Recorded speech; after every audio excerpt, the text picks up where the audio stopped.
What really changes when you replace an HDD with an SSD? Replacing an HDD with an SSD is usually the upgrade that most changes how fast a computer feels. The system responds faster, programs open almost instantly, and that constant waiting starts disappearing. A lot of people feel like they replaced the entire PC without actually changing much. Windows stops thinking for so long.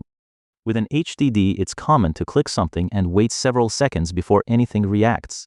That happens because HDDs use mechanical parts that physically move to read files. SSDs access data almost instantly, and that's why the whole system feels much more responsive in everyday use.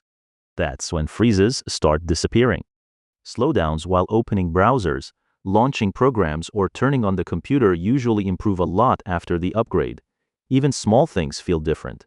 Opening folders, searching files, and switching between apps starts feeling lighter and more immediate. On older computers, the difference feels shocking. Some old computers feel completely outdated with an HDD installed. But once they get an SSD, the performance changes so much that people get surprised. In many cases, the bottleneck wasn't the RAM or the processor. It was the storage holding everything back. Games and programs load differently too. Heavy programs open faster, and large files take less time to load. Games also tend to start quicker with shorter loading screens. It doesn't directly increase FPS, but it greatly improves the feeling of smoothness while using the computer. But not everything becomes super fast.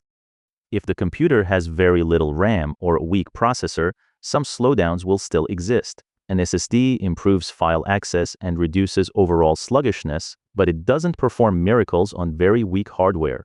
Even so, most people notice the difference within the first few minutes. What most people notice first? The most interesting part is that the change appears in simple tasks.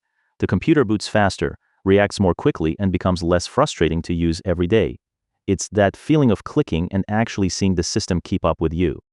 In summary, replacing an HDD with an SSD doesn't just change speed numbers. It mainly changes how the entire computer feels to use. The system becomes faster, more responsive, and wastes far less time loading things. In your case, does the biggest slowdown happen while turning on the computer or during normal everyday use?